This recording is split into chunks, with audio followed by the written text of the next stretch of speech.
Yes, indeed. Welcome. Monday nights is only here on We Love Rare Grooves, where the legends can be found. That's right. We're coming to you live from the studios of Burbank, California on the Universal Broadcast Network. Tune in, Channel 1, as we bring you the show every Monday night. I'm your host, C. Mose, bringing you the magic of the music and the music of the magic, only as we do here on We Love Rare Grooves. And we're always excited about having our guests come on and honoring our studios. But tonight, this is exceptional show that we have on with one of the great R&B legends across all genres of music. And we're ready tonight to share her music and conversation with the one and only, as we will introduce shortly. But as I say every Monday night, I can't do this show without my great, talented team. As we start off every Monday night with our DJs, starting off with DJ DeVoe, the world famous DJ DeVoe. What you say? Hey, brother, I'm good. It's a beautiful day out. We have a NBA championship back in Los Angeles, yes. So I'm happy about that. You got an NBA champion. You got a song for me, right? With that NBA championship, yeah, I got a man. little song for we you, got a brother. rare groove that they used on a commercial, and I called DeVoe. I said, man, what's that song? And he said, man, check this out. I'm a winner. Check this out. Give me a little bit of those photos there. That's right. We got a championship here in Los Angeles, brought to you by LeBron James and the crew. This is the 17th. For all you Laker fans, I'm showing out. That's right. I got my shirt on. Listen, we take all the fans. We take everybody. We right, welcome you all. Yeah, we do. So congratulations to the city of Los Angeles and the Los Angeles Lakers for, man, keeping that going, as they were saying, in the bubble. In the bubble. Who's this right here, DeVoe? This is Smoked Sugar. It's called I'm a Winner. From 75, yeah. It's a rare groove. Yeah, no. And we heard it first, right here. Right here. Or the second. Right here from the commercial. Here on We Love Rare Grooves. Only 45 years old, but it's good. Hey, you right. It is a rare groove. And then we got the world famous DJ Reg, man. What's going on, folks? He got the video shows going on. You got to check him out, man. You got to check him out. Yes. You got a great video tonight? Absolutely. It's going to be nice. She'll be surprised. Okay, man. Everything good? Everything's fantastic. Okay. Happy Monday, everyone. How you guys doing? Happy Monday, everyone. And then we got the consultant in the house, Robert A. Robert. Well, I'm real excited today. Yeah, you are. Because we got when people use the word multi-talented, multifaceted, we got that, and Larry Curly, and we got Mo. Okay? Yeah. We got more than that, okay? We got that. And then, wait a minute. From a happily married man, this is a lifelong crush on that. Yeah. Yeah. So define. Old school, fine. Yeah. Hey, man. So And she's still good. new school fine. Yeah, I know. Wait till we bring her on. Yeah, I You know, look, that black don't crack. Yeah, Not one bit. Not one bit. And then we got the beautiful, lovely, talented co-host, the one and only Miss Shantini Irie. Hey. One day I'm going to get Raj. Hey. I mean, one of these It's coming. days, It's what is coming. gonna happen? And we want a wonderful belated, is it belated? Yes. Birthday? It was on Saturday, yeah. But we're going to do Thank something, you. have some fun. We did post stuff from 4 years did. ago. I loved the video that you guys did. That was really nice. Oh, we did do a video, That was didn't we? really nice. We can show that at the end of the show, a little happy birthday. Thank you. As we do here, only on We Love Rare Grooves, we want to thank weekly our sponsors for keeping the project going, and that's Beverly Boys Beverly Boys Production, the video, the go-to guys for all your video production needs. Yes. My boy, Kale Beverly. And also we had the Serving Spoon, man, the Yes, Urban ma'am. Eatery. That's right, the finest Southern breakfast cuisine this side of the Mississippi. Yeah. And then we have our girl at the Sweet Life SoCal magazine, Sarah Harris, to give you all the great stories and people and places. And she will be coming out with her fall magazine in the next couple weeks. Yeah. As we only do here on That's the one we were in, right? Yes, we were in there. We got to show that article sometime. But tonight, as we do on Mondays, we welcome you with the legends. And tonight in the Groove Studios, we got a legend. What I would say, yes, we do. You know, what's that word I'm always talking about? Octaves. Yeah, 5-octave award-winning actress, Broadway, contemporary, The music crossed all genres from soul, R&B, pop, rock, jazz, gospel, classical. That's right, classical. She was destined to be a star and could have. And you know, she is a Grammy-nominated singer for one of Aretha's songs, and we'll go over that tonight. And also, she won a Tony. Tony Award. Tony Award. I want to say the first, but she's going to discuss that with us tonight for award-winning performance in the play Pearlie. Y'all remember Pearlie? Pearlie, And yes. she was R-L-I-E. right, and she was also on Hair, and we're going to go over that. And she's one of the first African Americans played in what was that? Women to perform the role. In Les Miserables. Les Miserables, because you know I was getting ready to put my own touch on that. I know you were. Starring variety, I'm here. I got you. I got you. variety and TV shows. Or as they say, Les Mis. Les Les Mis. Mis. Yes, that's what they say. The theater people say Les Mis. Clifton was going to do some Pittsburgh French. It wasn't going to be At good. least I was smart enough to throw it over, right? It wasn't going to be good at all. Man, she got over 5 decades of music, and yeah. she's releasing new music today, and we're going to share that tonight with our audience. And But- she used to have her own variety show Yep, on TV, That's right. which is a huge deal. I said multifaceted. Yes. So let's welcome tonight the incredible, the fabulous, the beautiful, the legendary Miss Melba Moore. Welcome to the Groove Studios, my dear. How are you? We caught that one. I caught it at least. Thank you for having me. Thank you for taking the time to join us tonight and let us share our way of sharing your story with our audience, your fans all over the globe. You've done, I know, hundreds and hundreds of interviews, and we just want to share it with the music tonight. It's all about the music and you, and going into the history, we're going to share that tonight because you come from musical royalty, as we would know. Starting out as my co-host would always ask that question, and this is very true. What's that first question we like to ask? We'd love to ask, did you come out of the womb singing?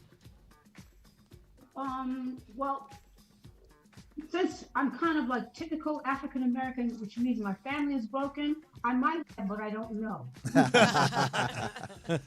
But it was music in the family, though. Absolutely. My natural father was a big band leader by the name of Teddy Hill. You can Google him and find out who he was back in the 40s and the 50s. We know him. Oh, you do? Okay. We well, got some. And then he managed and ran the great legendary nightclub that hosted all the great modern jazz artists called Mitten's Playhouse. Oh, Okay. And what city was that in? That's in New York City, Oh, in Harlem. Yeah. yes, Harlem, USA. But my mother, and he never married, but my mother was a professional singer. So I got it in the genes, but since she, like many African American women, was trying to have a career on the road, and my grandmother had apparently had strokes and was not able to speak, but she brought her to New York City to try to take care of her, try to take care of me, and go on the road. So I was raised by what we used to call a nanny. So that's why I don't know anything about music, because she was always gone then. She and my natural father were not together, so my family was broken. So I didn't know that until I was about 10 years old when she married my stepfather. His name is Clement Woman, and he's passed away, but he's an absolute gentleman and caring father. And he had a son and daughter. So then I had a sister and brother, and he played the piano, and he and my mother worked together as well as were married. So then he made us all take piano lessons. Then I discovered at 10 years old that I could sing. Okay. Did you also have influence from church? Yeah, but it was Catholic. Don't nobody want to hear Ave Maria. So I had to learn better later on. Who did you listen to on the radio that kind of influenced you early on? And, you know, when you turn on the radio and you heard that voice, and you're like, this is who I'm going to emulate. This is the singer I'm going to be like. Well, some of the first people I just fell absolutely in love with was Aretha Franklin. I don't care what she sang, I loved it. Mm-hmm. Of course, there was Dionne Warwick. There was so many really great singers. And during the time when I was really little, well, I'm saying around 10 on, course, I heard people like Lena Horne and Sarah Vaughan. Matter of fact, I met Sarah Vaughan. I met Lena Horne, and I heard people like Dinah Washington. Yes. I didn't think I was going to be like them because I didn't really know that I had a dream to do that until I got to be in junior high school, and you had to pick where you were going to go to high school. Mm-hmm. And I didn't want to go to public school by then. I was so indoctrinated with music. So, and we were living in Newark, New Jersey then. I wasn't in New York anymore. So I went to the Performing Arts High School and became a vocal major. And then, studied music and went to college and majored in vocal music. And I taught school for about 2 or 3 years. And then I told my dad, I said, I know we're Black people and we got to have a real job. Because, I mean, as musicians, they knew, and especially as Black musicians, they didn't really have managing agents, not like you really should to guard and guide your career. Mm-hmm. So they wanted us to have backup. I said, but Daddy, that's your dream. It's not mine. So could you please take me around to some of your colleagues to get me into the industry? And if it doesn't work, then I'll come back and I'll teach school. Mm-hmm. One of the first people I met was Valerie Simpson. Ooh. Right, ooh. Yeah. Right. That's Clifton's little buddy. That's my friend. Well, first of all, since you know her, Nah, I mean, we met. That's a hung running out. joke. That's a running joke Yeah. on the show. oh, it's a joke. Well, let me tell you a little bit Bit about about her her. anyway. Okay. One of the reasons she's so successful is because she's very, very, very, very talented and very bright, but she has a natural knowledge of the business of business, not just the industry. Right. So she was working at trying to get her songs published at the time, Mm-hmm. and she was doing backup singing in studios and jingles, and we exchanged numbers, and so she's really how I got into the industry. Excellent, excellent.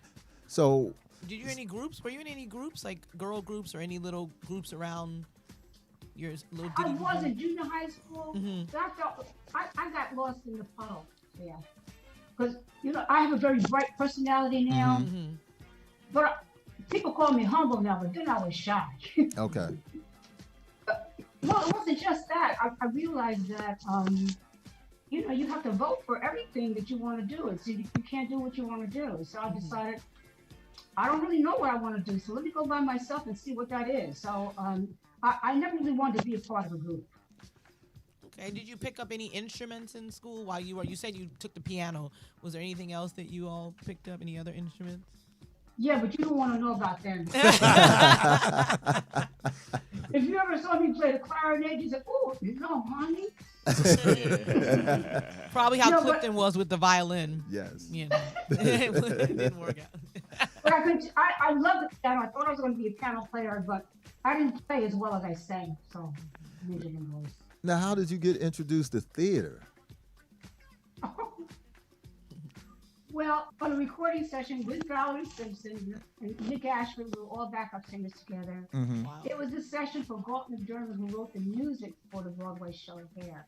O'Hare, yeah. And they were still casting, so they asked all of us. It was about a 2-week date because he did all the music from the Broadway show Hair. And they were being assisted by the people, the 2 gentlemen who wrote the book and also were the 2 stars of the Broadway show Hair. And they were like co-producers, Jim Rado and Jerry Radney, but they were also hippies. Oh. And so for a middle-class Black girl like myself, and no place I've ever seen hippies except on TV. So when they were in the studio, like one of them, he didn't have no shoes on, and his jeans was all tore up and faded out. And his hair, he looked like he had his fingers was stuck in a live plug. Yeah. Oh my God. Kind of like mine is now. But he asked me, did I want to do hair? And I didn't know anything about Broadway. I'd never seen a Broadway show. I said, well, excuse me, you the one that need a hairdresser, not me. Ooh. And then he explained to me that it was a Broadway show and that he was one of the co-producers of it. I said, oh, But yeah. Anyway, that's how I got my first Broadway show. Was Ronnie Dyson part of your group? Oh, Ronnie Dyson. My favorite. He's one of my He was- favorites. He was a teenager. Mm-hmm. I don't think he was 16 years old yet. Wow. Wow. He was that young in here. I didn't realize He was that. very young. He was a baby.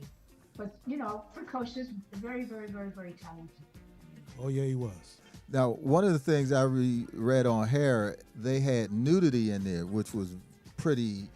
I think that kind of put it over the top because people bringing the interest to it. So you had to perform that one of the scenes and being nude in there. How did you partake in that, especially being your first theater act? Well, in the beginning, it wasn't included in the show, but during the previews, they Mhm. added it and said that everybody had to be nude. But then everybody said, no, I didn't sign up for that, so I quit. I'm out. I'm out. Is that why Diane Keaton left? I don't know. Oh, okay. But afterwards, I said, I'm just not used to being nude in front of people I don't know. But Glad to hear that. let me rethink it. And I decided to do the nude scene, and many of the other people decided to do it, but it was volunteer.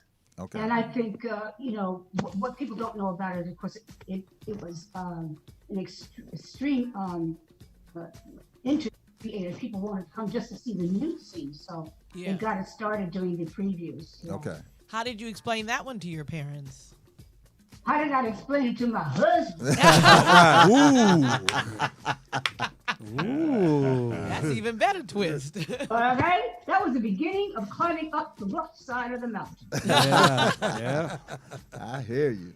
But But I think when he saw the play, my first husband, and when everybody saw it, they realized it wasn't sexy, it wasn't dirty. It was art. It was part of a statement okay. Yeah. that we're all here, we're all the same. And it was really a show about peace and fighting for peace and equality. As a matter of fact, a very dark-skinned black woman played Abraham Lincoln. Oh, okay. So you know it was funny, right? Oh yeah. Oh yeah. Real funny. Early Hamilton. Right. Oh, yeah, they probably seen that. And then after that, you segued in. Did you go right after doing Hair into Pearly? I did, yeah. And that's an interesting story. I'll try to keep it short. But that same black girl that played Abraham Lincoln, her name is Mary Davis. She has a big mouth and kind of over the top, but she's a beautiful person. She said, the star of the show had left, and there were many, many people replacing her, but they kept choosing more people because they weren't happy with anybody. She said, I thought this was open and free. You never had no black people audition for the role. Melba would probably be good in it. Why don't you let her audition for it? So I said, well, okay. I auditioned for the lead. I got the lead. But in so doing, I also became the first black lady black actress, to replace a white actress in the lead role on Broadway. And the actress turned out to be Diane Keaton. Wow. Oh. Oh my God. Yeah. So that's how my life has been. Wow. Wow. A series of wows. Now, for And you, it's- what's the Really? big difference between, what would you say is the biggest difference between the recording industry and Broadway? I know there's a ton of differences, but what would you say is the one that you noticed the most or the biggest adjustment you had to make? Yeah, you personally. Yeah. Well, I'll tell you one thing that was and probably still is similar, and that's the racism in the division. But because we are gifted people, Tell him. whatever it is they think they've thrown us into turned out to be a creative niche. Okay. Yeah. Well, I'm Yes. telling you what's the same, but you probably want to know the differences between the performances or your approach to Yeah. performance. I think the biggest thing is, like, you see how the camera magnifies because it's close to you. Well, in theater, it's just the opposite because you have a wide space to fill. You have to magnify. All your emotions are bigger. Your voice is bigger. Everything has to be bigger. That's the biggest thing. So what we're going to do now is we're going to take a moment and go into a musical selection, because we're going to get back into now, when we come back into the studio part of recording albums, and just what a wonderful, wonderful career of music, over 30 albums. We got a little history here. We're going to do this. You'll be coming in. We're going to talk about Northern Soul when we come back.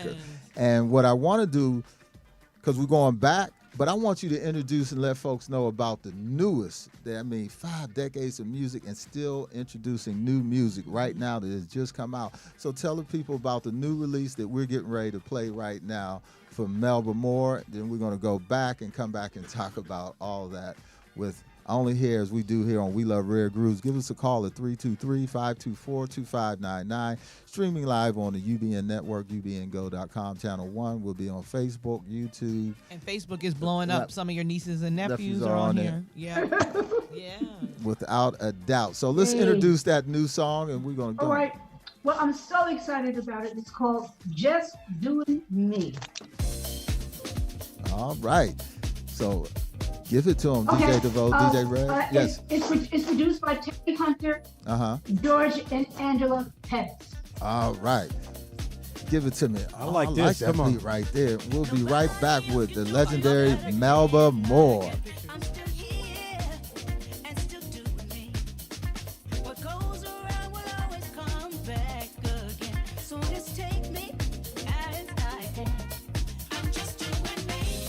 You better do it. I'm just doing me. You can do it. I'm just doing me. You better do it.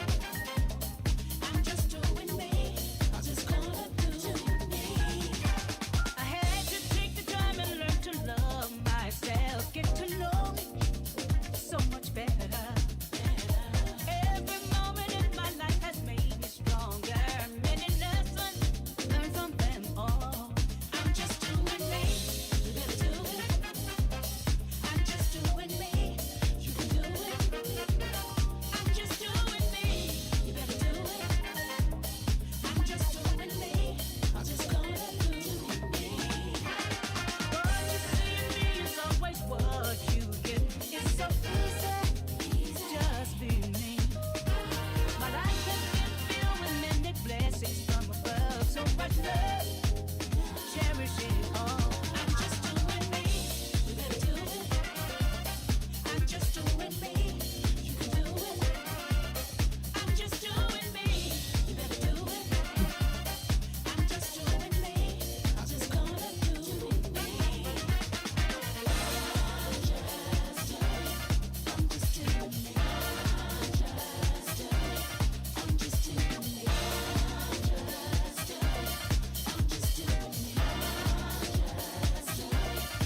just doing me. You better do it. I'm just doing me. You can do it. I'm just doing me. You better do it.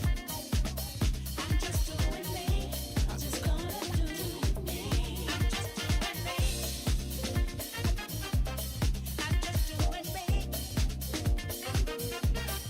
just doing me. I'm just doing me.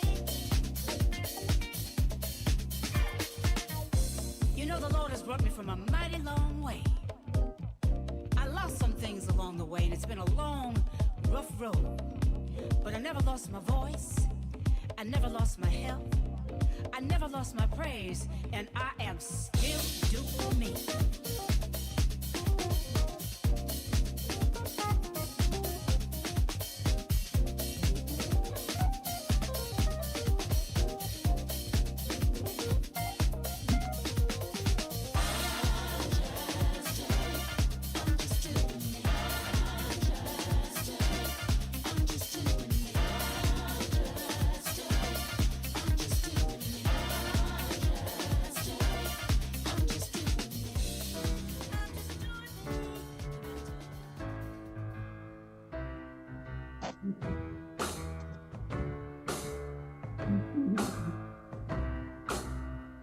There's something about your smile, I swear that it makes me weak.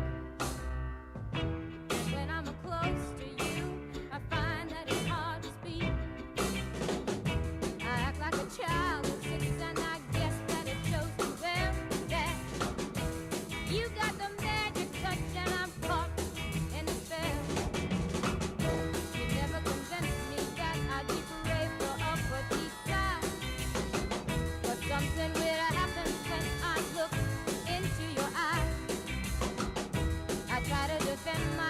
but too late did I finally see that you got the magic touch and you cast your spell over me. Yeah, yeah, yeah, yeah. They call it magic, baby. Yeah,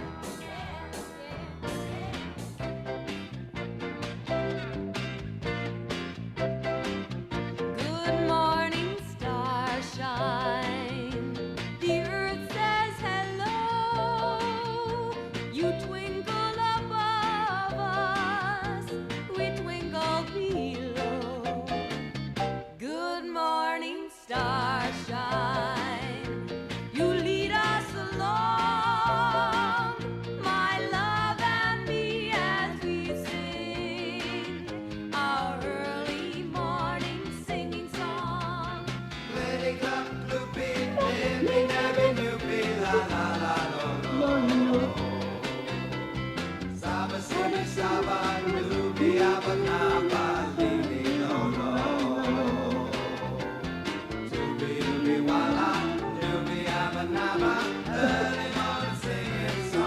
Good morning, starshine.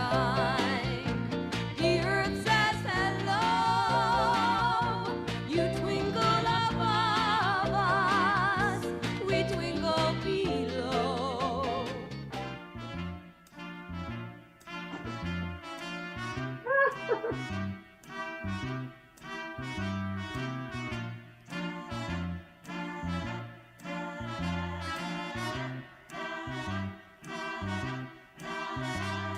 I love to sit and hear him dream. He tells it like a story.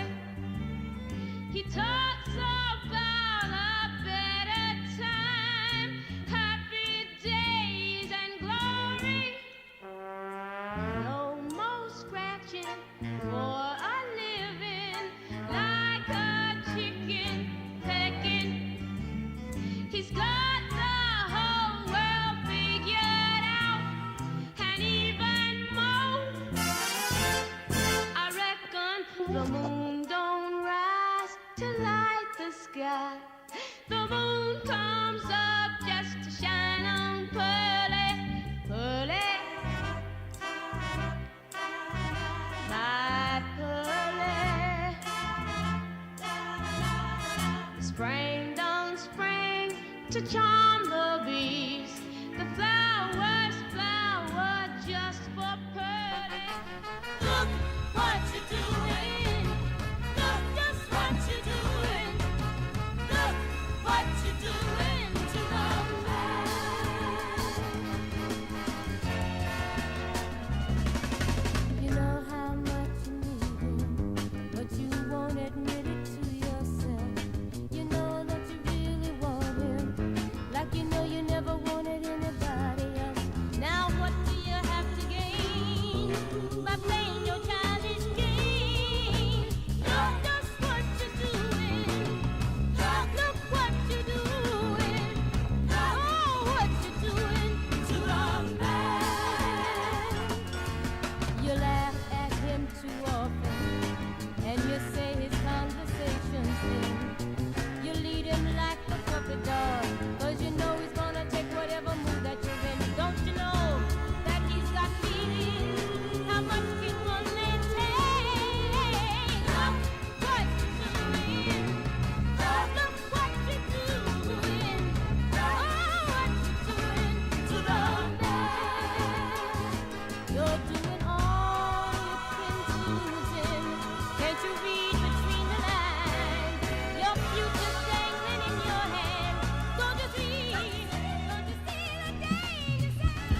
Welcome back to the Groove Studios. We're live with the legendary, incredible, and beautiful, the one and only Miss Melba Moore. We kicking it tonight in the Groove Studios. How you feeling, my dear? Did we take Well, you back? I haven't heard some of those songs in so long, but I can see how my voice is. I've been in the industry a long. I've been in the industry since I was a baby. In other words, thank you, Lord. That's Thank right. you. We want to No, thank thank you. Thank you for sharing all this great music, the Beautiful. baby music, dance music, going through all genres. But I want to go touch base on something because we went back and dug in our history, and we're talking about 67. And it was a song that you did a demo on, and correct me if I'm not right, and it was called Magic Touch. I was thinking, I was trying to look on the screen to see where is the credits, but I think they hid the credits because it was just a demo. It wasn't even supposed to be out. But Yes. now I say thank you because it was a hit. Yes, it Yeah, we love those. And we're going to discuss that with our co-host right now because it hit Northern Soul, right? Am I correct? That's where it was a hit at over in Europe? Absolutely right. So I really didn't find out about it until years later. Which is usually what happens with Northern Soul. My mom has been a recording artist for years, and she would record stuff in Detroit when she was like 16, 15 years old, and then years later somebody from England would pick it up and it would be this big hit. So talk to us about Receipts. your receipts, what we call first receipts. Of all, I bet she never got paid for it. No, we didn't get paid until later when we started doing tours with the. I noticed that you did the Northern Soul Weekenders. We used to I'm do gonna those. say, Yes. I'm getting paid now. Right. Yeah. That's your when she receipts. started getting. They flew us over to Europe, and she started getting checks because before it. Yeah, you're correct. So how did that happen? When did you record that? What was the? I don't really even know because I was getting out from teaching school and making contacts and forming sometimes very temporary relationships. And anybody asked me to sing something, first my vocation was singing demos and singing backup and singing in studios. So I'm sure they paid me something for it, and I sang it, and some of them they put out. Now, how did you become aware that it was out? Like, what was the way that they let you know? Did you hear it? Did you see it on? Well, actually, only a few years back now, I've discovered some of it because I've had some challenges. So I haven't. I've been working all the time, but in some cases, I didn't have a manager or somebody Publicist, watching my business. Right, absolutely. So there was no way for me to know what was going on. I've got music in Africa, I've got music in Japan, but I'm just finding out about it now. Yeah. So did you get anything from a publicist standpoint or writing credits or anything from that, or I'm just asking. Well, Did you write I it? didn't write it. I Okay. only sang it. Okay. So then after, But you know what? That's a good question because writers, songwriters, and publishers usually have some. I think ASCAP and those agencies are more caring about what happens to them. They're more involved with making the business arrangement too with their managers and the record companies, so they'll know a little bit more about what's going on in their lives and careers. But the generally speaking, especially if you're young and you're just starting out, you don't know how anything works. Right. And the last one to find out anything is the star of the record, the singer. and we've heard that several times. Go Yes. ahead, Your studio albums. You've had a illustrious career in music. What decade kind of sticks out to you as Melba's? That was like when I was really doing my thing. I think the 80s. The 80s? Yay. Mm-hmm. Yeah. You had a lot of good music doing that. I mean, I got albums. No. Or was it the 70s? No, I've been so quick to blame everybody when they was guilty. So let me give credit to those that were the reason why I have this incredible R&B recording legacy in history. In one word, two words. His name is Charles Huggins. He was my husband, the father of my daughter, but he was also the one who began to say, I don't know nothing about theater. He's from the South, so he can't talk. All right? But I'm a black man from the South, and I know about R&B decades. So he went out and got Jimmy Daniels, a wonderful songwriter for me. He put me with Buddha Records. He went out and got Ben McCoy, who actually ushered in the modern disco era with the hustle. Yeah. And gave me a huge, huge, huge hit. This Is It. He went out and got Gene and John Whitehead, and he kind of more than borrowed them from Philly to Nashville. He kind of took them away, and I got to give him credit. Everybody knows ain't no stopping us now, but the only reason they have that out because Gamble and Huff refused to let them record as artists. But my then husband, Charles Heathers, and we all became family. And he managed them, and he made them record Ain't No Stopping Us Now. Wow. So I take credit for that, and that at least I knew Charles Heathers. Now, a question I have for you is going back into the early 70s, and you went from theater to TV and for variety. But during that time also, it was a feeling of black consciousness. And one of the things, if you can show this photo with the afro, I want you to discuss what the black consciousness meant for you then, being true to yourself, and then also kind of chime into what we're doing now. Not anything deep, but just your comments on that, because you've been through 5 decades and you've seen it all. I love that picture so much, I must say. Did you find it? Yeah, he's going to show it. So what did that mean at that time? Well, I discovered my blackness in the Broadway musical Hair. Well, that's the best ways to discover it. Oh, Literally. amazing. Yeah. Amazing. I give you one example where a very dark-skinned black lady did a parody of Abraham Lincoln. And then she sing, you know how we sing happy birthday like Stevie Wonder sing? She sang, happy birthday, baby, happy birthday. It was just a total parody. Okay. That picture is epic. But it was there where, as a school teacher, I had to straighten my hair. Because we didn't have those rights. They hadn't been won yet. But when I left teaching school and was in the Broadway musical Hair, the first thing we were encouraged to do, well, we had to do, we didn't have to do it, but we were not, whatever your hair was, that's what it was. I think that's why they called it hair. I'm not sure. We had so much freedom and I had so much to adjust to. I can't tell you all of the wonderful things that happened to us as a group of people and how I think it changed America and how we viewed things. But Afrocentric hair was fashionable. I had a huge afro. But then after I left hair, which is some of the pictures that you're showing, and I was doing some glamour pictures from Pearlie, I had a wonderful hairdresser by the name of Blondie Brown. Only thing I don't like her for is she does Gladys Knight's hair now. I don't have it. But I noticed that a lot of your photos after you did that, I don't know, I'm pretty sure it was after you did that particular musical you talked about, the nude musical. I noticed you look like you embraced more of doing that later on in life. I noticed a lot of your artistic. That's what I'm trying to say. Yeah. I'm saying Blondie Brown, Gladys Knight's current hairdresser, is the one who created all those Afrocentric hairdos. Right. They were very exotic and very unusual and very artistic. But her name is Blondie Brown. Right.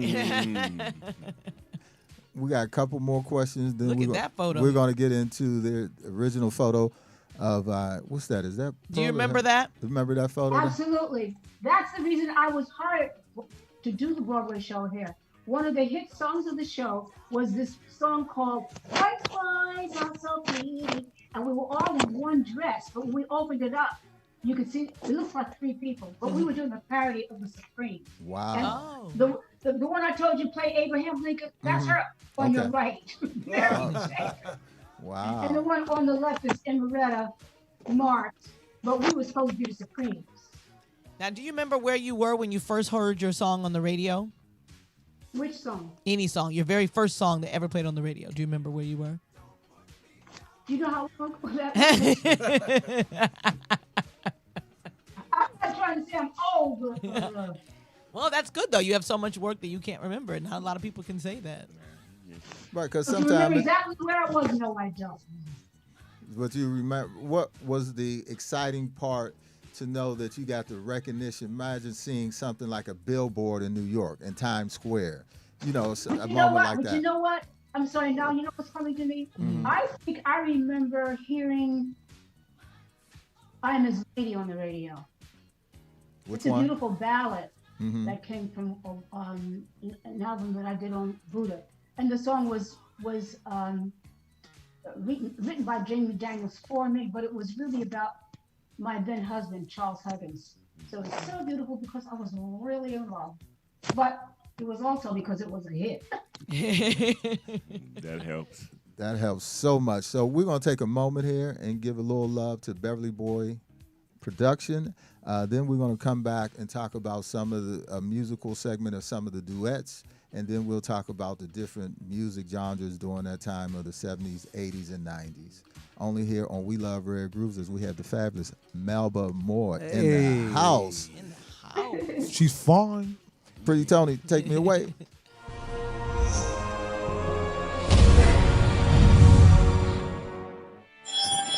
My name's Dave Patterson. I'm a Seattle area videographer.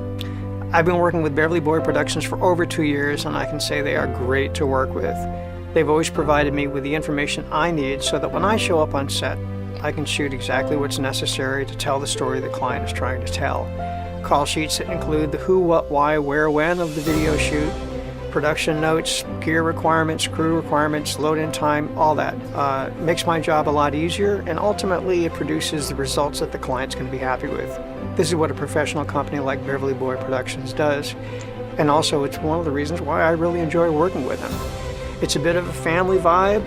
They're very low-key, low pressure, but they're very professional at the same time, and they get the results, and that's ultimately what matters most. I'm proud to be a shooter for Beverly Boy Productions, and if you're looking for a company to produce your next video production, by all means, give them a call. They can handle any sort of scale project, from a single-person interview to a large production with multiple cameras and large crews. You won't be disappointed with the results. Give them a call. Welcome back to We Love Rare Grooves. That's right, Beverly Boy Production, the go-to guys for all your video production needs. Give them a call, 1-800-385-1243. That's 1-800-385-1243. Ask for Cal Beverly and tell them that you heard it on We Love Rare Grooves. And I'm always saying they get a discount, so I want to see that come back. Yes. And they get to call up, and Cal call me and say, man, why you keep saying that, man? Only here on We Love Rare Grooves. How you enjoying yourself, Melba? Everything good? That's fantastic. Hey man, this is fantastic. We all got smiles on our face. We smitten.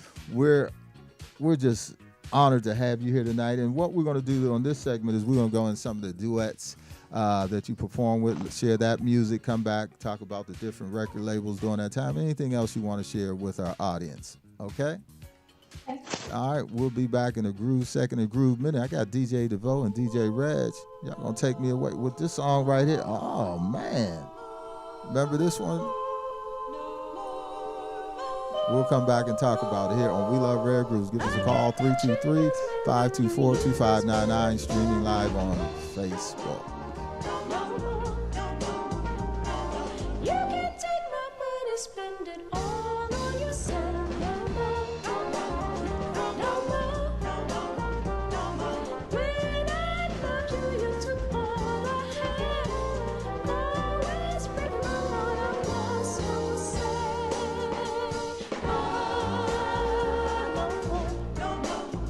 No more.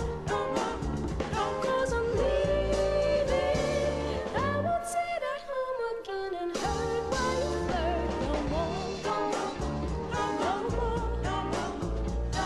Seeing you will make me change my mind. Don't be kind. No more. Once a week and then you carry you.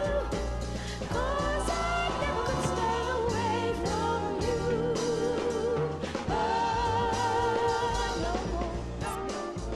No more. 'Cause I'm leaving. When you're down and out, and you need a friend. You need a friend.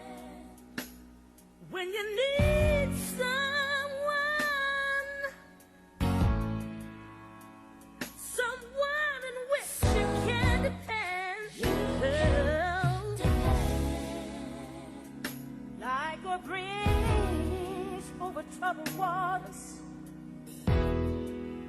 I will be there for you. Oh, yeah. You never have to worry, because I'll always see you through. He said, just call me.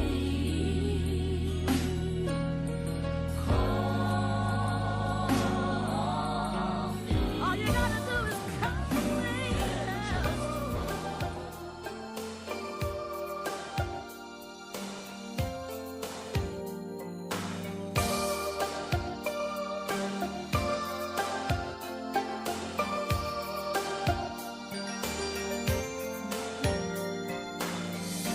You look like you stepped from a dream, and I know that some things aren't always what they seem.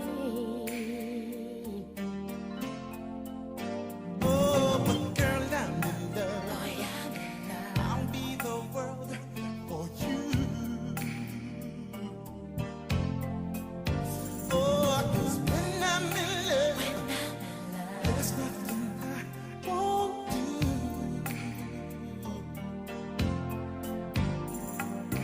I'm so in love. Boy, I'm in love with you. Come do it to me, say it one more time. And girl, I'm in love. Girl, I'm in love with you too. Come do it to me, say it one more time. Swear to God, I must have died and gone to heaven tonight. I mean, heaven. 'Cause I can see the starlights in your eyes. Oh, so come feel me like only you can do. Like you know how to. Come touch my love and I'll give it all to you.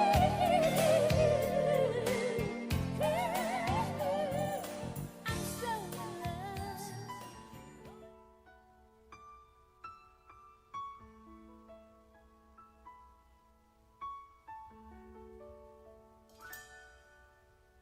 Girl, is there something wrong?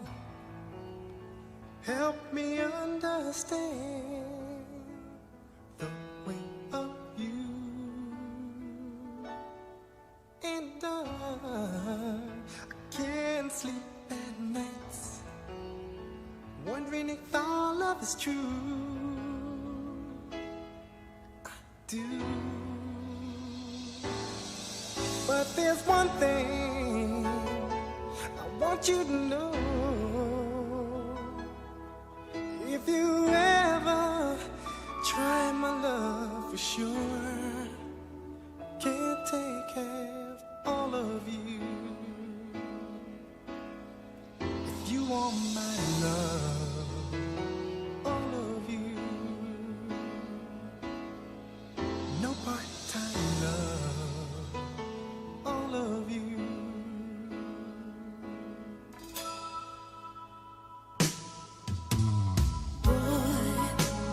There's nothing wrong. I don't want no one else but you.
Welcome back to the Groove Studios. We're gonna be all right with the one and only Everything. Melba Moore. Everything gonna be all right. Yeah, that was a good segue into that. Was excellent. Your Facebook is job. I have to tell you that your Facebook fan base is on another level. Now here it's 12:30 in the app or 1:30, and these people are just consistently going crazy over your library of music. So Thank you guys for exposing me. yes. So shout out to This Facebook. this is your life.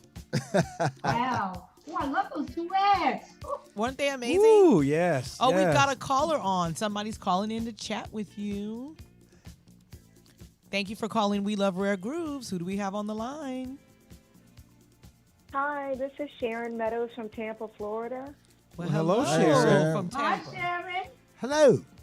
Hello. Hi. Hi.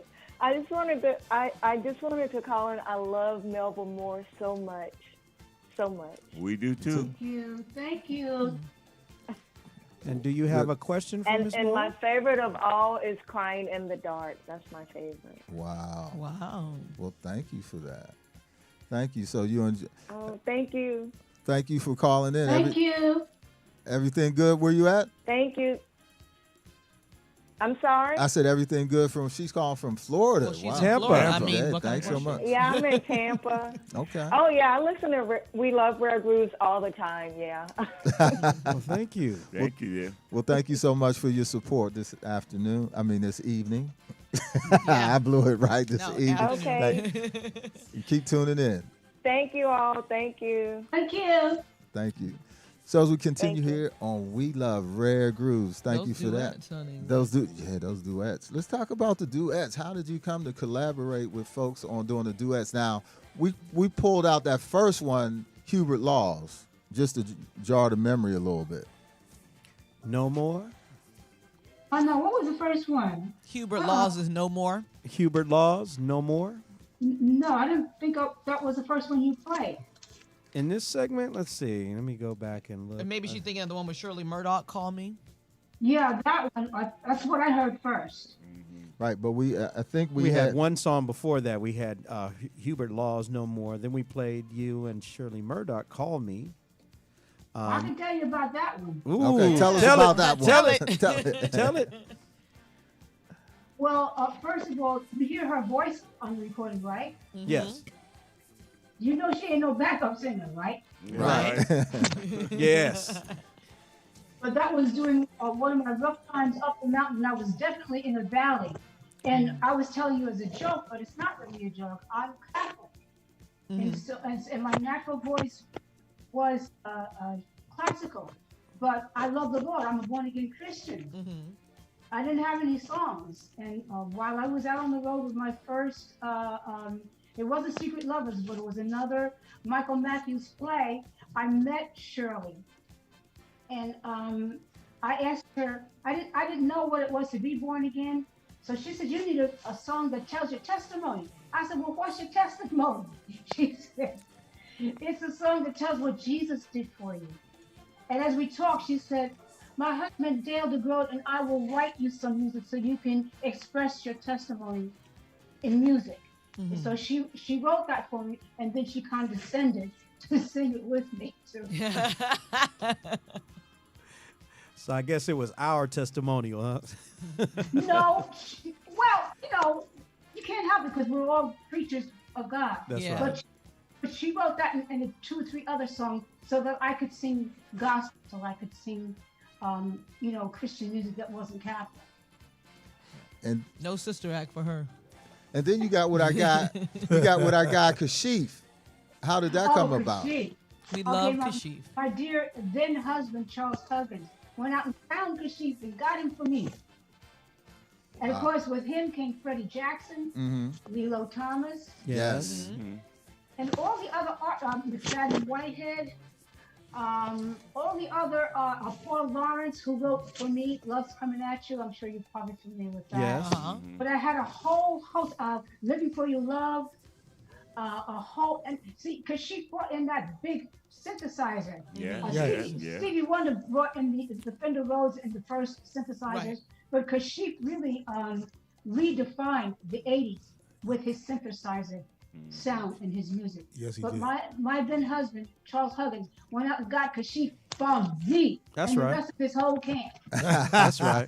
Now, where did you get your fashion? I was obsessed actually with the yellow hat and the mink coat and all those. Who was your fashion? Did you have a stylist? Where did you do most of your shopping and picking up stuff from?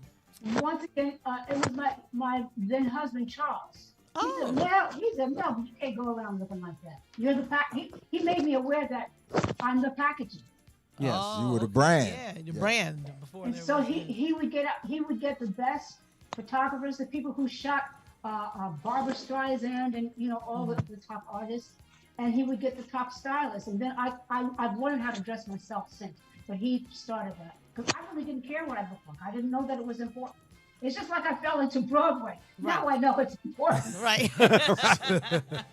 One of the things is going through the music, from a 20-year period from 70 to 90, you produced an album every year, and it was on several different labels. And tell me what that took, to produce an album every year. And back then it's a whole different way of producing an album as it is nowadays, how you can put things together. Just enlighten us on a few things, because that's just a tremendous, Right. Yeah, tremendous that's amazing. Well, and we did that for about 40 other artists once I got going. But once again, Charles Huggins is the guru. He's the one that God gifted with that creativity. I like to say he's a AAA personality because it takes a lot of energy as well as creativity. But he pulled together, since by the time I met him, I had been in recording, I had been a music teacher, I had already a Tony Award. He tried to get me managers, but during that time, the racism had us divided so much. The best personal managers were white and Jewish, and the only thing they knew were these stars that were recording artists and that were blues singers. So he said I didn't have any place in the industry and I couldn't do this, that, or the other, and I had already done it. So Charles said, well, why don't we manage you? But what Charles did was get somebody from theater, somebody from R&B records. He's the one who got me my management team together so that I was able to do Timbuktu starring opposite Eartha Kitt. But Jeffrey Holder wanted me and he wanted Eartha Kitt, but if I didn't have a manager or somebody who knew how to do that, it wouldn't have been possible for me. So he's the one who connected it all together. As a matter of fact, my ex-husband, my then husband, created a situation that I was the first Black lady to be a pop artist to perform solo at the Metropolitan Opera. I'm telling you that to tell what kind of gift he had. Blessing and power we had on us, because we were charting uncharted territory. We really didn't know what we were doing.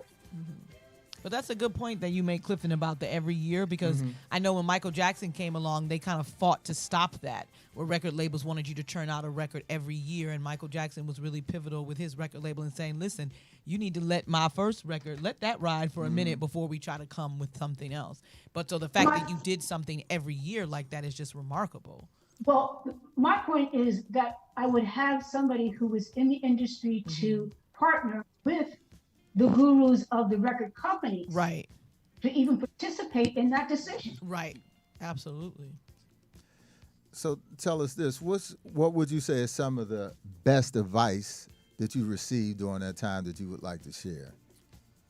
During which time? Well, just in general, in your life, some of the best advice you say you received. I know that. I know we could go there. It's been different, but just something that you may want to share. All right, well, I'll think about how things are now, because they're very pivotal now. We're very strongly because of the COVID and having to sequester, all shut down in a way. So once again, Black people are going to be like they are, creative. Right. But we've all been pushed into learning how to deal with electronics like the Zoom and the internet. And the reason I believe that, maybe an example, I'm probably going to have the biggest hit I've ever had just from hanging in there with Just Doing Me is because Terry Hunter, who is the DJ who mixed it co-produced this with George and Angela Pettis. Mm-hmm. They each have 1 million followers. Mm-hmm. Now, back in the day, I would took my record to BLS to Frankie Crocker, and whoever heard him play my record, that's how many records I could sell. Right. Wow. So that's a small example. Now, I don't know how many people you have. So whoever you got, I'm on your base, but we're all global instantly. Right. So I have the opportunity to reach those many people immediately.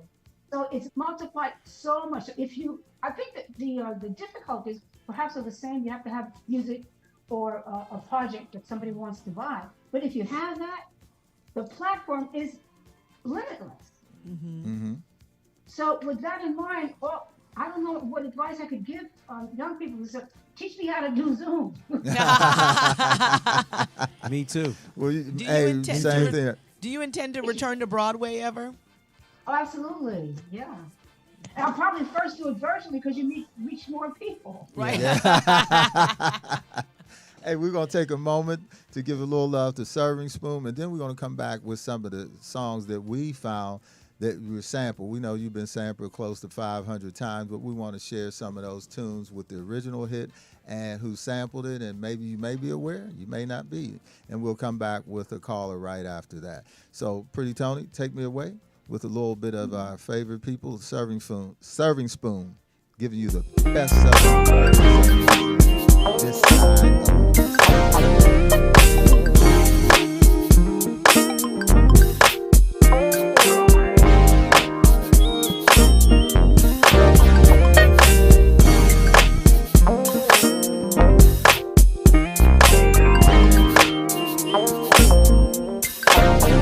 The energy when you come in here. The food is great. We pride ourselves on our service.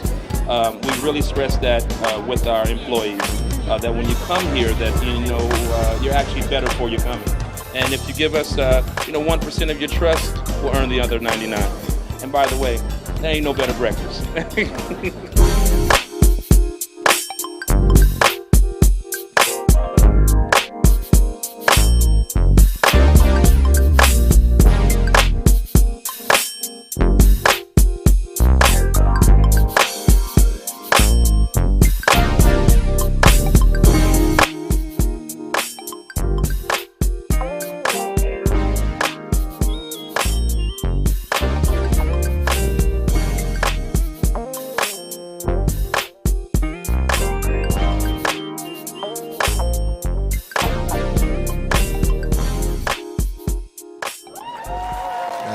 Serving Spoon, an urban eatery here in Los Angeles or Inglewood. You want some grits? I do after I saw that picture.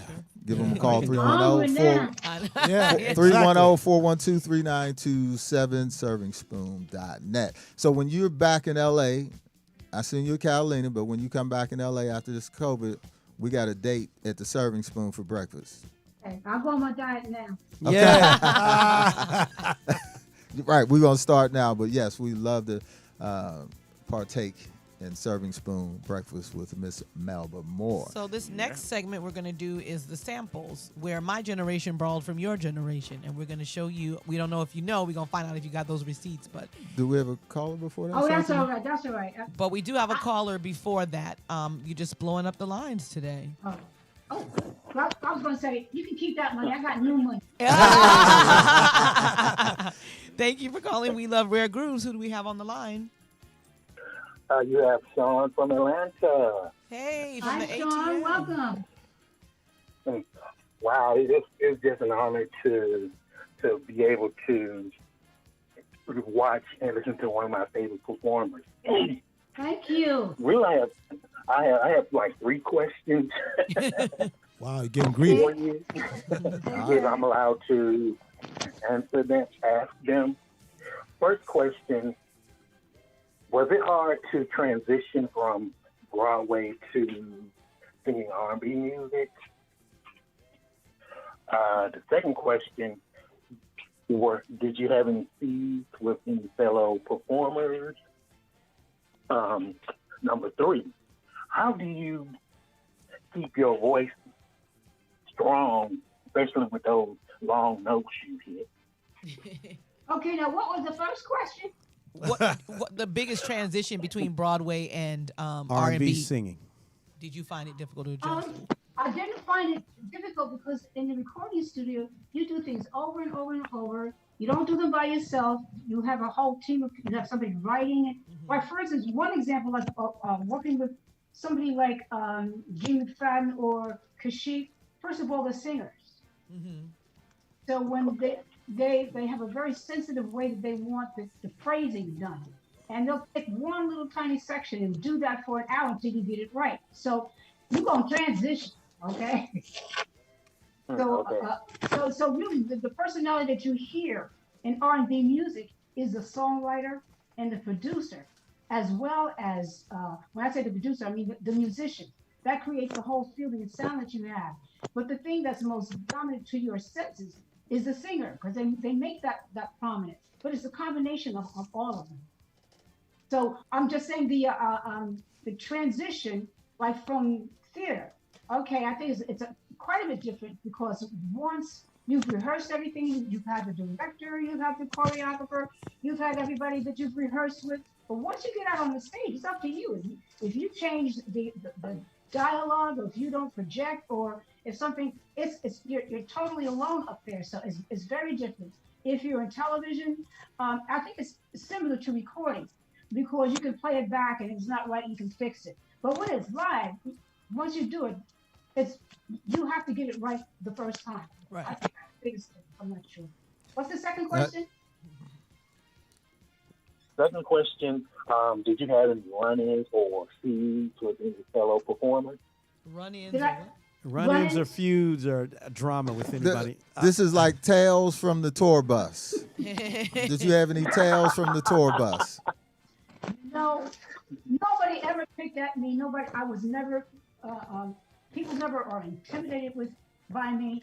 People who don't like nobody else usually like me. They love But on Melba. the tour bus, I've seen people get into fistfights, and they was on a gospel tour. Sounds about right. Yeah, I've seen that. And what's your last question, sir? How do you maintain your voice, especially if you're hitting those long notes? Okay, well, first of all, now that I'm a senior citizen, I can't eat fried chicken and waffles no more.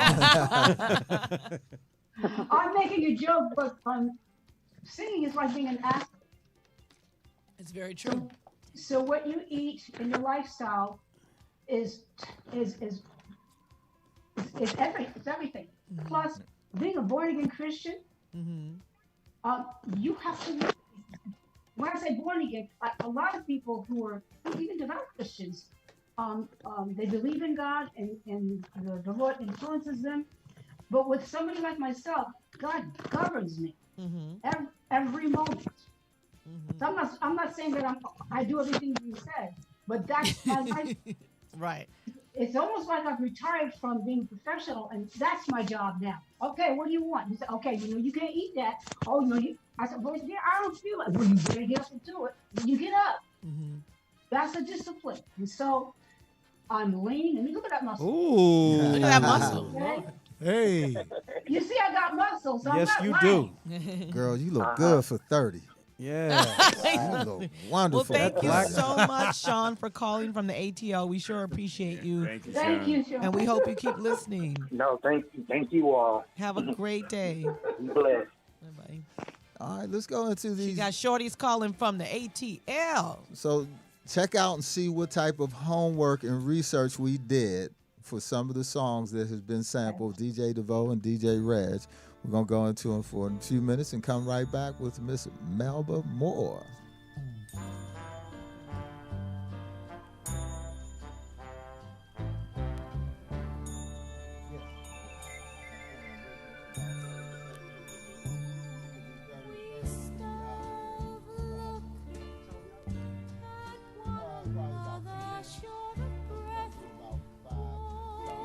Walking proudly in our winter coats, wearing smells from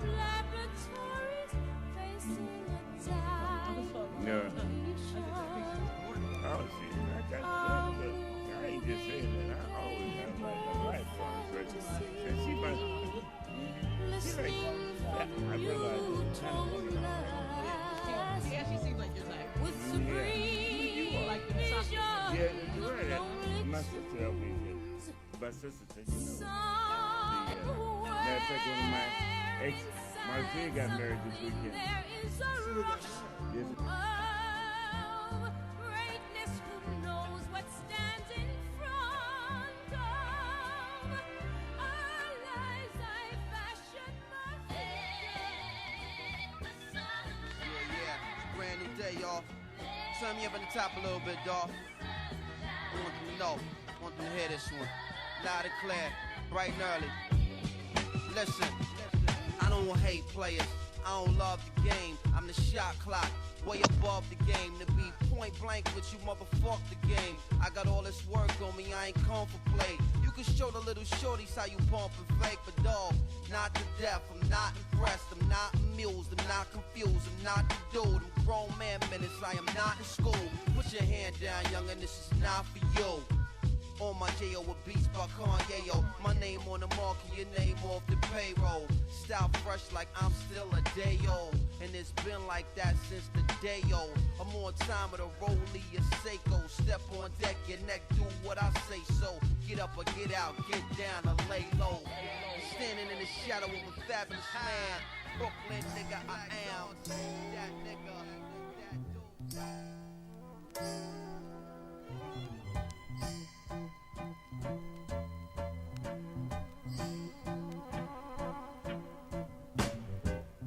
All of my life, I search for a dream, yeah.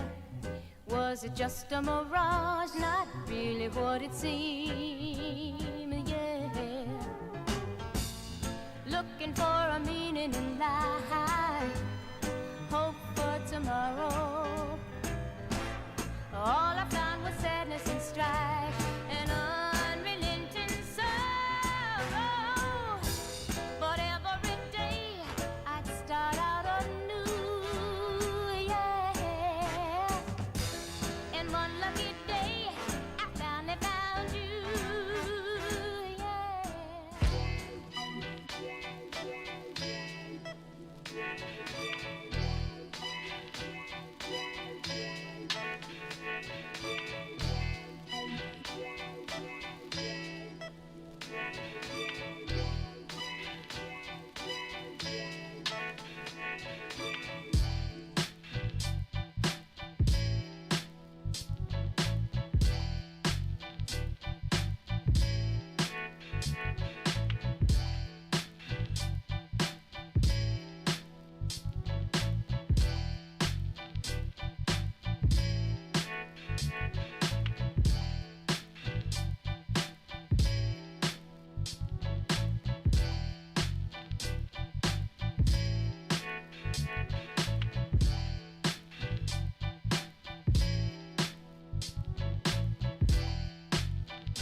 I can never forget the day you left me and the love we once shared.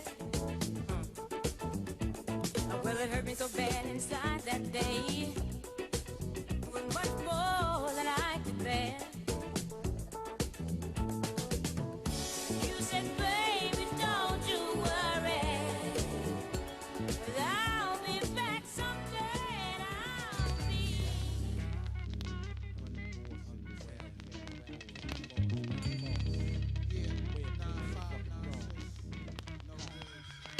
A while ago, just want you to know just who you're listening to. So listen, let me tell you who I am and what I do. Check it out the well, C-O-W-B-O-Y. And we the capital M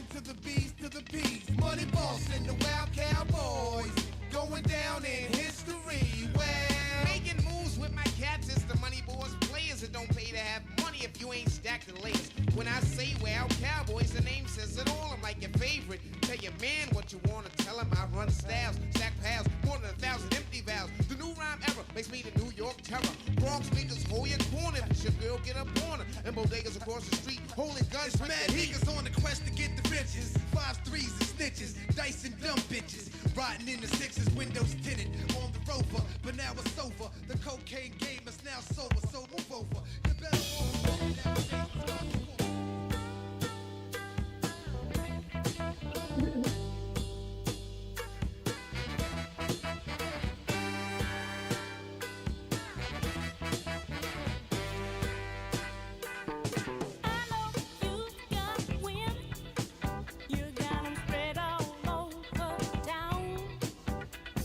Sometimes I have to wonder myself why I don't put you down. See, I work my fingers to the bone all week just to keep brand new shoes on your feet. Knowing that you're only come in my house.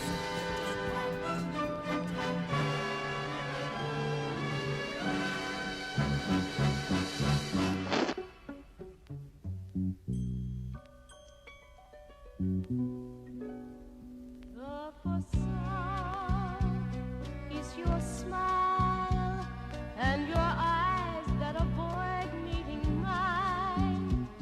Your hello also gives you away.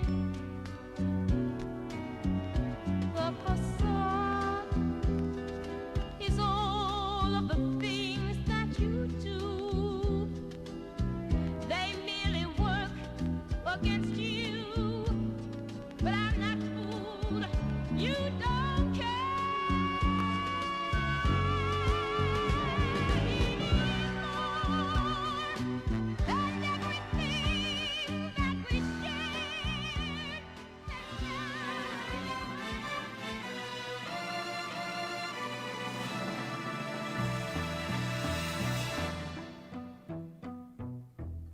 Shorty getting it in with me. Shorty getting it in with me. Yeah. She said I want some friends with me, but I don't know why, because they ain't getting in with me. Shorty getting it in with me. Yeah. Shorty getting it in with me.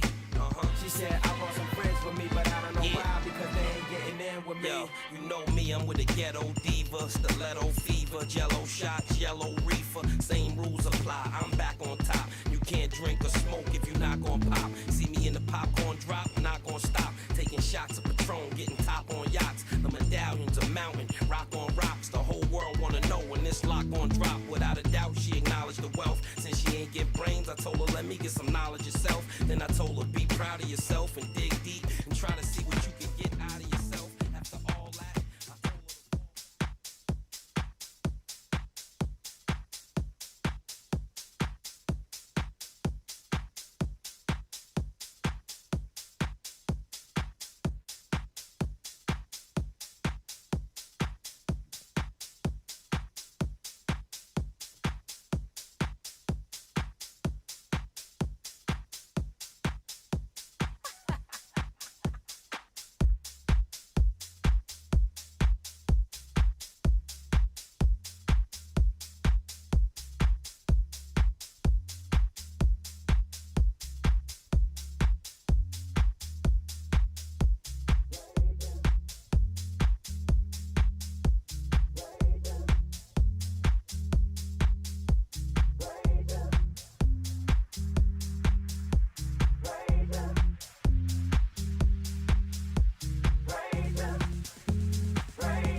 That's Studio 54 right there, boy.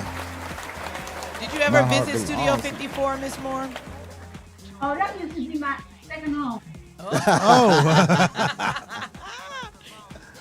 It was a lot of fun because you could always see a lot of celebrity jazz. Yeah. Man, we were going hard right there with the samples.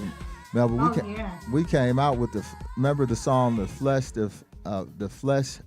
Failures? Failures. Yes, and that was sampled by Most Def. Is Yeah, I that saw that. I'm amazed because I didn't know that. I'm glad you showed me that. Uh-huh. I mean, She probably what a combination of genres. Yeah. Yeah, Without a well, doubt. it's funny how your music has influenced hip hop. A lot of people, Yeah, a lot of I R. wouldn't expect that. Really, they're so different.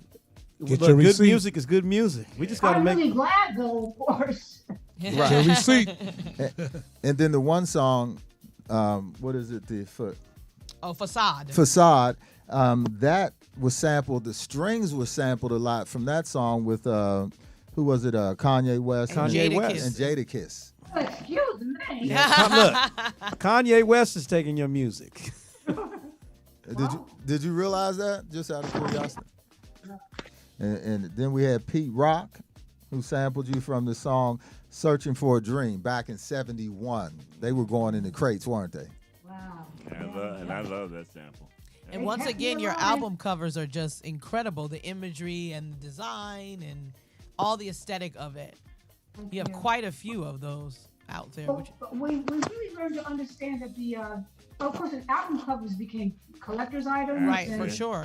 Things people keep. So the packaging became very important. We started to really grow in learning about that. And, you as the package. Right. So when you come to California, I have a few albums I would love for you to sign for me. Well, I'll bring a black magic marker.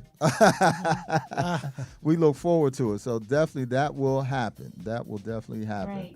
Right. So who's some of the artists you enjoy performing with the best? I mean, who stands out? Just you did something with Phil Perry lately. You didn't play Freddie Jackson, did you? Just hold on Just one hold second. on. Just hold on. Just hold on. We were going to do that for our video segment, which we're going into in a few minutes. I found the Freddie Jackson one. Yeah. So who did you inform? Oh, gee. Well, I probably had the most fun with Freddie, primarily because he was the first one after our company, Hush Productions, kind of launched to me, and then we, through me and some of our other members of our company, groomed Freddie to be a solo artist. Yeah. Okay. Because he was a word processor. Just Right. a very talented one. Right, just Yeah. like you was a teacher. You guys came out and Right. came on to your careers. Exactly. Hey, we're going a little fast with the segment. We have a part that we call the Dusty of the Week. And we wanted to really do our homework and give homage to your family, how it all got started. And our Dusty of the Week means we go in the crate, see something that was maybe 40 years ago, 50 years ago, and share it. But Is since she trying to say it was dusty? Yes, this- literally, these were that's dusty. literally what it Because is. it's been in the garage, In the basement, in the crate, you gotta go. In the corner, in the back. You gotta blow the vinyl off. and it's brought to you by Sweet Life SoCal magazine, where they do features of colorful stories and people. It's a concierge magazine for the socially and culturally engaged. So we want to give love to Sarah Harris. Every week she sends this out to 100,000 folks to know that watch our show tonight with our lovely guest, Miss Melba Moore. So follow them online at Sweet Life SoCal, and that's sweetlifesocal.com. So tonight, bringing you the Dusty of the Week. What we got there, DJ DeVoe and DJ Rez. We're just going to do a little sample of the family from mom, dad, and stepdad. Look at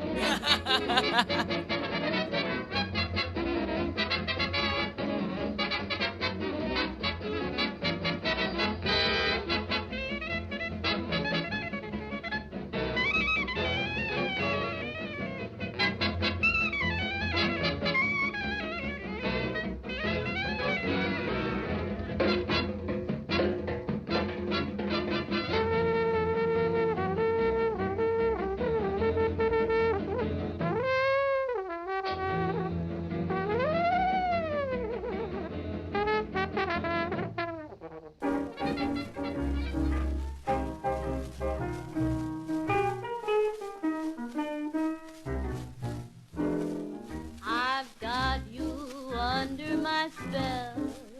How long I can't tell.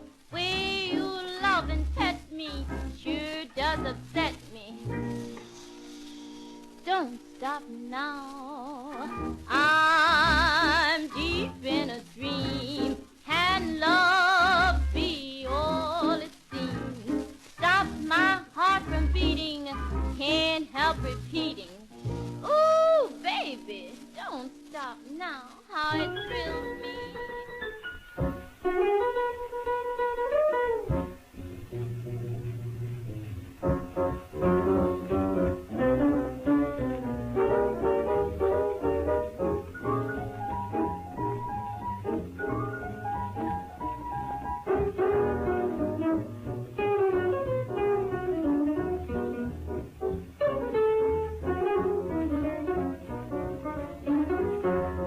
Now listen here, baby, listen to my song.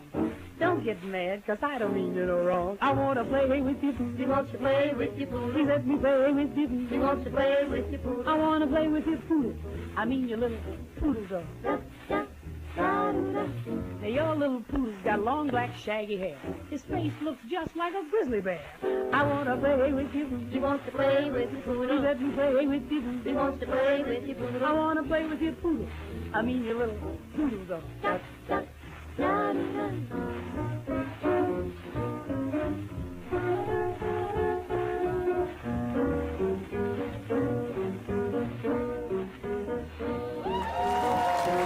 Melba Moore, this is your life. You want to play with your poodle? Your daddy was fine. Oh, yeah. Your Teddy, daddy was real Teddy fine. Hill and his NBC orchestra. That was the Harlem Twister. Now, the funny thing, did Clement play with them, with your dad? No, he didn't. You saw his picture later. Okay. Okay. The very dark man. Right. We showed that picture, but I mean, your dad, Teddy, he definitely played with Dizzy Gillespie. Oh yeah. Ron Eldridge, Bill Coleman. I mean, Eldridge. All the major. Right. They were the beginners of the modern jazz. The first Right. Jazz that we heard in the 50s and 60s. See, so all your fans are wondering how you keep this going. That's because it's already in your DNA. It's already who you are. And then, oh, yeah, well, I'll make it easy. and then at the beginning, as you said, your mom, Bonnie Davis, Fabulous. having a career and trying to do, and she had a #1 hit at that time too, back in 46. Right. Exactly. So these are Dusties of the Week, if you would not agree with that. Well, it sounded like you gave somebody the COVID back there. They was coughing. No, that's why we have a cough track, because we don't want people to think we have COVID. No, but I'm making jokes, but it's only because I'm happy. Thank you so much for highlighting my family. It's such a pleasure, because you are where you came from and who came before you. Absolutely. And to thank you for that. It's a joy to see. I haven't seen it done like this. I really haven't. Thank you. And we got 3 more. We got 5. You got 5 more minutes for us, because we got a little video treat that we're going to share, and then we're going to actually send it to Ron, because it's a little longer because we went overtime. But we'll send it to you. But we kind of put a whole video reel together. This is some of your songs. So we're going to share that, and then we're going to come back and close out. So thank you so much for spending this extra time with us. DJ, this is your friend this here, is DJ Reg. Reg's work. This is DJ Reg's work, dedicating it to you. So are you ready, Pretty Tony, to give us a little sample of the work that DJ Reg put together for our lovely, lovely, legendary guest that we're honored to be in the studios, Miss Melba Moore. Thank you.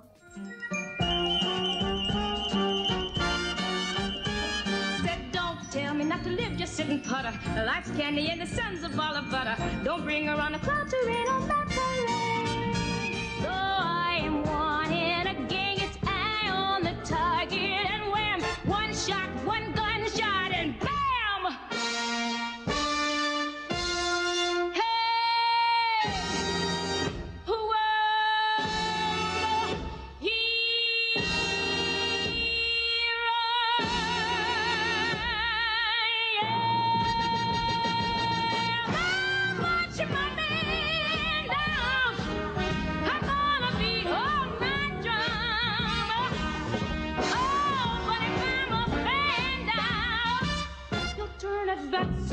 At least I didn't think it.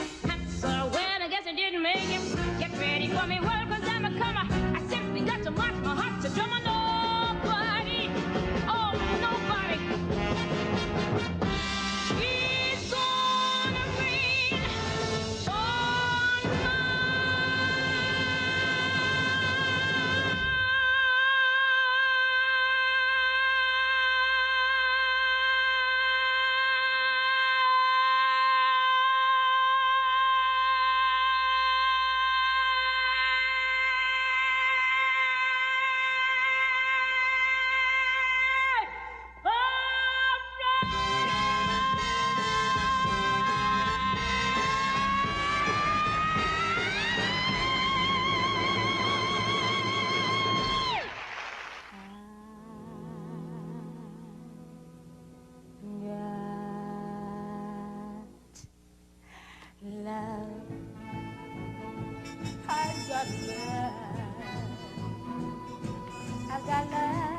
It's the things that you do, so unlike any other.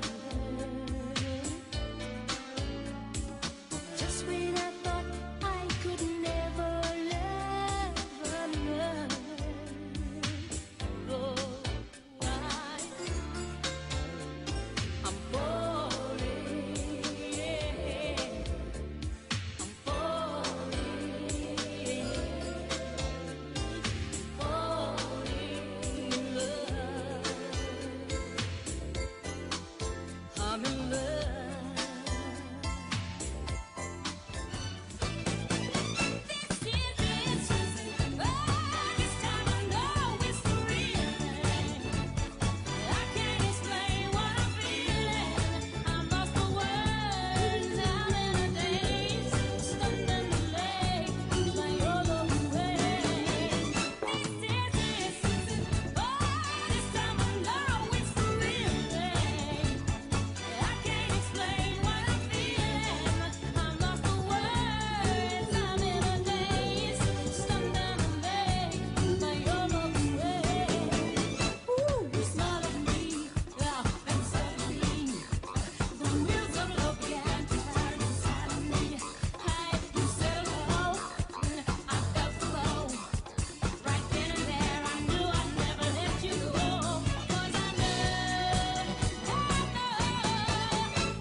Friends got me mixed up. I'm so confused.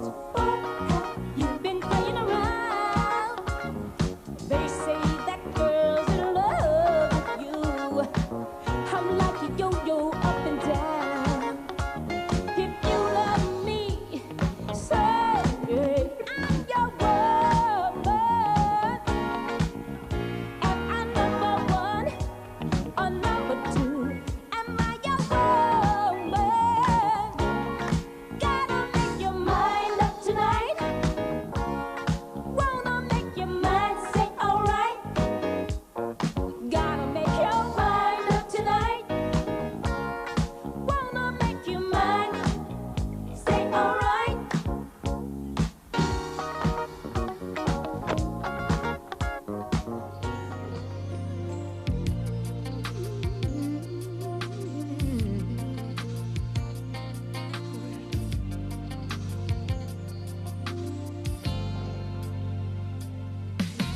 Tonight, let's take our time. Erase what's on our minds. This may not come again. I'm gonna make this magic last. So let's not move too fast. You feel so good to me. I wanna hold you in my arms forever. Not let go of you. Never. Fill me with your touch. 'Cause I could never get